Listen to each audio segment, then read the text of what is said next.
everyone. Today we are going to talk about samskaras.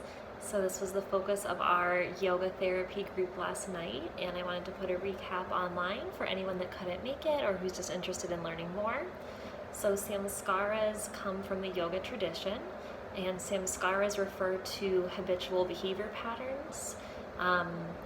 A kind of mnemonic device for thinking about it is samskara, so it has the word scar in there, and we think about a scar as kind of an outward sign of a past behavior or action or issue that came up. So we can also think of it as you can have a completely untouched field or wooded area, but if you keep walking that exact same trail every day, that you create a path over time, it's going to be a very visual, well-worn path. There's going to be grooves that we form by repeated actions, repeated thoughts, repeated behaviors.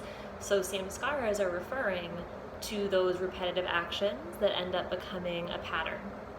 So a lot of times we see samskaras talked about in the addictions model. So addictions are a really good example of samskaras. It's a behavior, it's a thought process, it's something that over time becomes so habitual that we can't break it.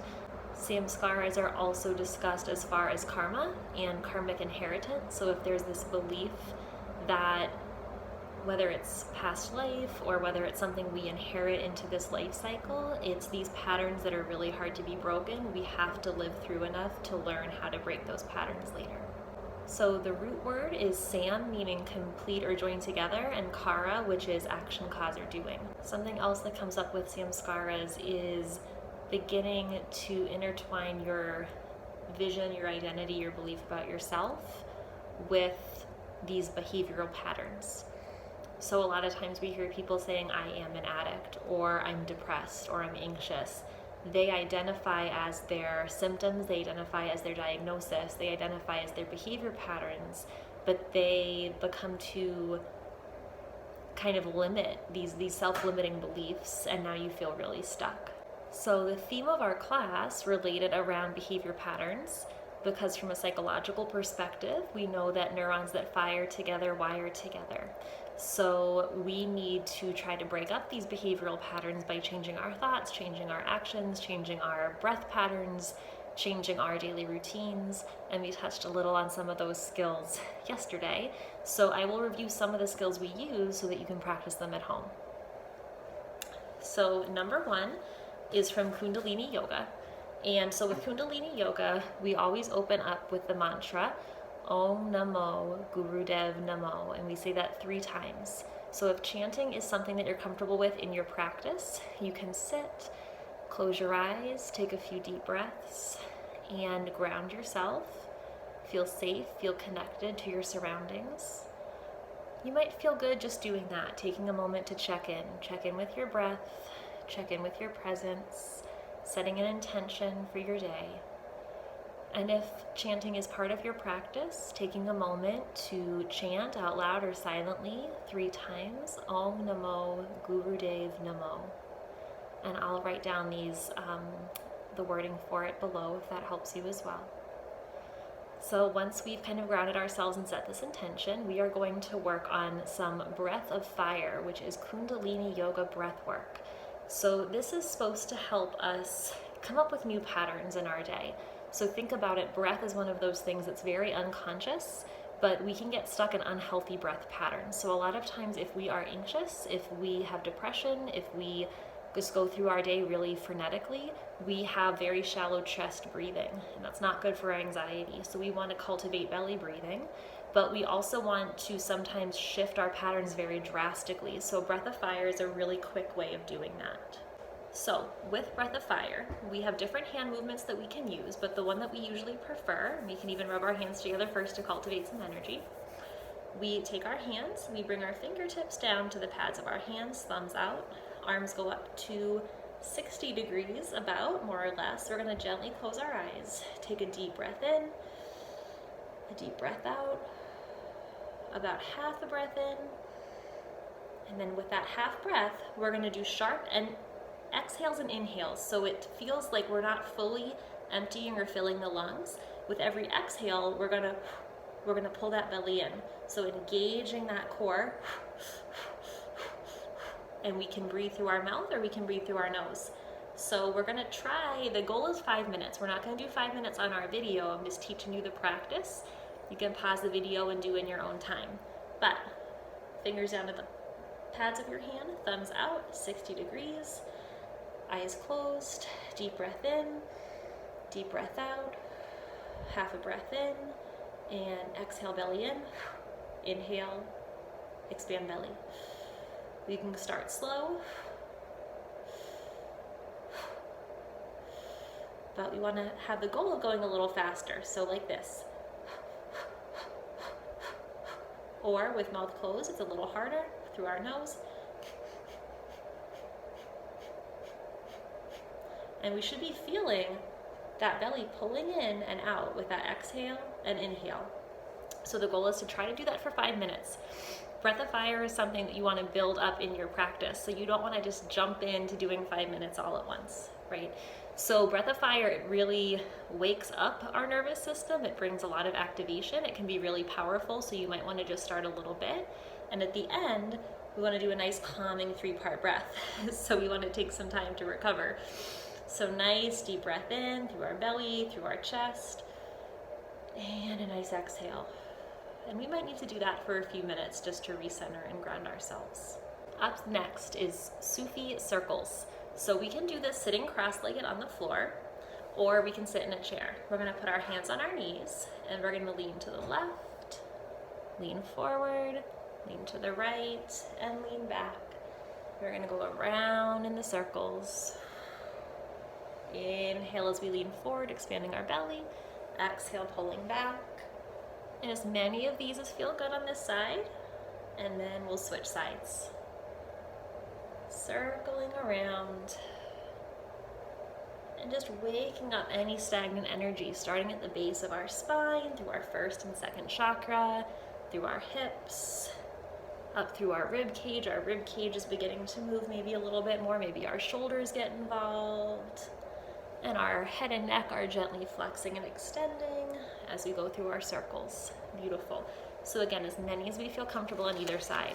We're working on bringing new patterns into our body. So we did the new patterns of breath, and now we're doing new patterns of movement. We are really often hunched at a chair all day, and so doing those circles helps with opening up the chest, flexing through the spine, extending through the spine back and forth, going side to side, things we're not used to doing. Our next flow is focused on chair pose. So I think we're all used to being cued in chair like this. Inhale, reaching tall, and exhale, hands to heart, sitting back in chair pose. So from the side, we see that we inhale, reaching up. And as we exhale, we sit back with our hips, bend our knees.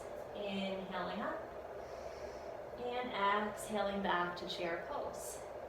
We're gonna do that a few times, just warming up our body. Moving with our breath. Our breath is very important here.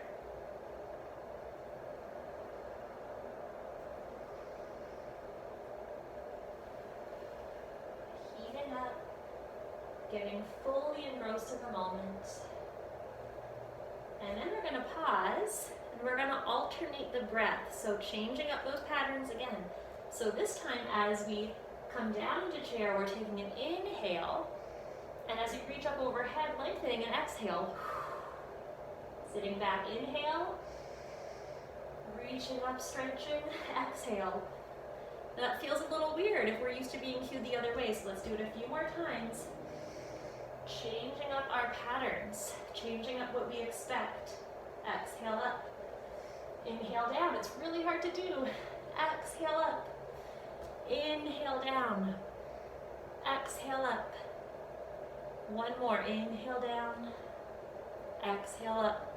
Might seem really kind of a simple, silly thing to change up, but it gets that brain firing in different ways. The next thing we're gonna work on is a balanced posture. So we're gonna come into tree pose. So bring our hands to heart center. Zipping up, core is engaged, lifting up through the crown of our head like we're being pulled up to the sky, nice and tall posture. Gonna ground through our left leg first. The right leg can just kickstand out to the side if that feels good for now, finding balance. If we need a little more challenge, that foot can come to our calf or up to our thigh. We're going to begin to find our balance here. And we're going to alternate a few different things. We can hold here, we can reach our arms up if that feels good. No matter where we are, I want you to try to close your eyes. So again, breaking up patterns, we rely on our sense of sight for proprioception, for figuring out where our body is in space. When we close our eyes, we can lose that sense of balance. So experimenting with that for a few minutes here, seeing where our balance is when we take away one of those senses. Finding wherever our arms feel good, taking a few moments here. When we're ready, shaking it out and switching sides. Grounding through the right leg. Left leg kickstands out. Hands to heart center, zipping up nice and tall. Finding our breath, finding wherever that leg feels good. And, when we're ready, closing those eyes, I'm already feeling wobbly on this side. We can even extend our arms up if it feels good. And just playing around here on this side. So again, breaking behavioral patterns. How often during the day do we try to do anything without our sense of sight?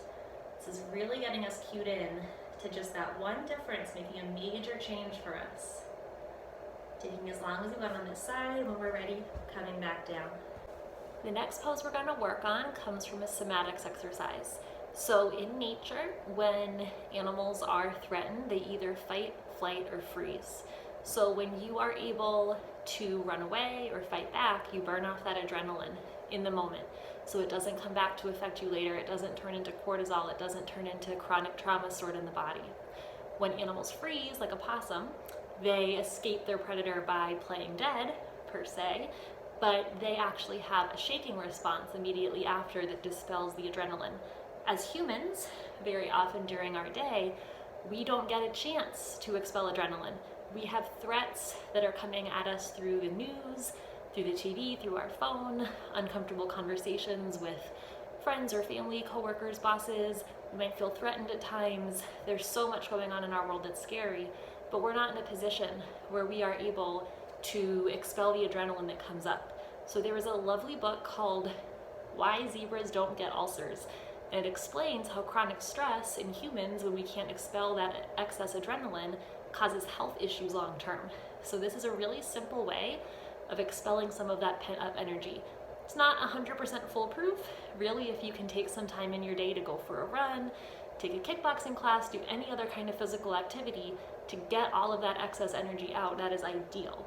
But this is something you can do after a time where you feel stressed or threatened, and it might help a little bit just to get some of that trauma that is stored out of your body. So we are going to stand up. We are going to inhale nice and tall, and we're going to tighten everything up in our body. We're going to clench our fists, come up onto our tiptoes, squeeze our legs together, squeeze our belly button in, squeeze our shoulders up to our ears, and we're going to hold, might even hold our breath here. We are going to freeze. We are going to freeze and as tense as we can. And we're going to hold. And then we're going to shake it out. Shake it, shake it, shake it. So it might be a good time to play some music if you want during this practice. Maybe Taylor Swift, Shake It Off, something like that. Shake all that energy out. Doesn't matter how crazy you want to look. You can jump up and down, do whatever. One more time. Inhaling up, tiptoes. Squeeze the body, squeeze the hands, shoulders up. Legs together, core engaged. Squeeze, squeeze, squeeze, squeeze, squeeze. And shake it out. Shake it all out. All the tension, all the excess energy, get it all out of your body. Now we can do it as many times as we want to do, but for now, that's all I'm doing for the video on this part. Do that pose as many times as you need until your body feels like it got a lot of that stress out. All right, another exercise practice. Well, not an exercise practice, more so a somatics exercise. I believe this is by Rosen. I don't have his book with me. I'll show you some of the books that I am referencing for these practices if you're interested. But if you type in on even just a Google search, salamander exercises for trauma, it's a somatic experiencing exercise. This is one way that we can help unwire those hardwired trauma responses in our brain. So it might look a little weird, it might feel a little weird, but that's how we get results. We're going to try to change up the way our brain is firing. We are going to very gently bring our left ear down to our left shoulder. We're not going to put a lot of pressure, but we're just going to gently pull on our head, pulling that ear down to the shoulder. Now we are going to look up to the opposite side. So as high as we can, we're going to look up, Take some nice deep breaths. We're gonna hold here just for about 30 seconds. We can hold longer, but just for today, just for the sake of the video, just for us getting used to this practice, deep breaths. This stimulates the vagus nerve, and this helps change over from sympathetic to parasympathetic nervous system activation. When you feel ready on that side, maybe have a timer set, have some music. We're just gonna switch sides, really gently applying that pressure. Right ear to right shoulder, looking up to the left side as high as you can. Feels a little strange, we don't usually move our eyes so far to the side. So even just that is breaking up our regular patterns that we're used to. Nice deep breaths.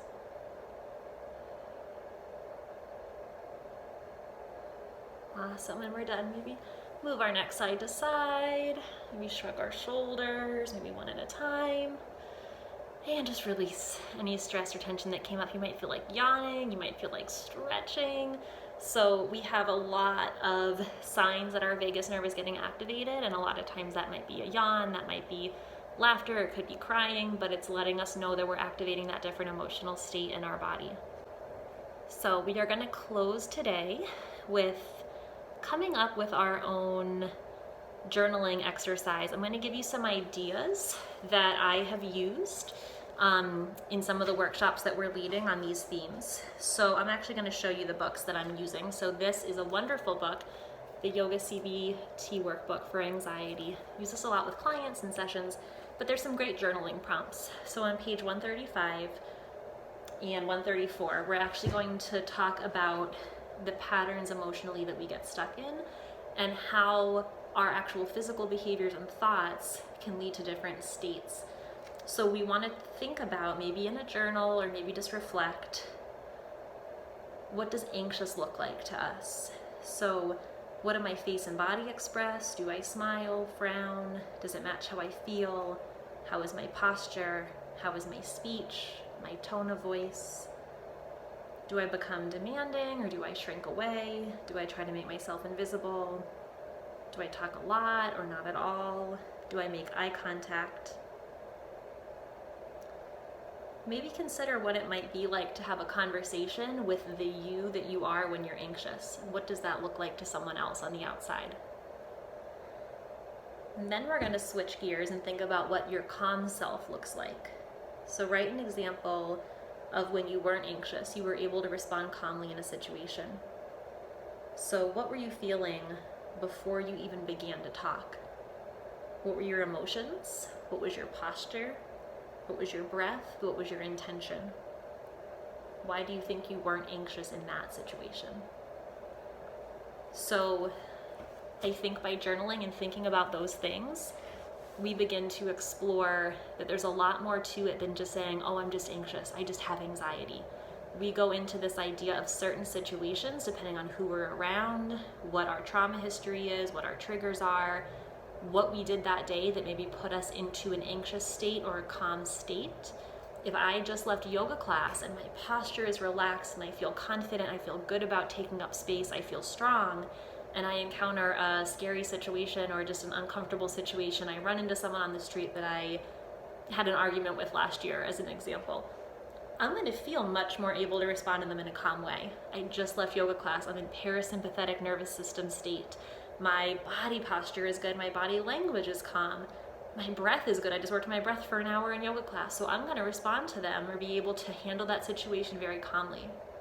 If I am leaving a really stressful work meeting where a lot of crazy things just happened and I'm walking down the street and see that same person, I may be hunched over and my breath is shallow and short because I'm already anxious from that meeting. My heart is pounding, I'm in sympathetic fight or flight activation mode, and I see that person, I am going to respond in an anxious way.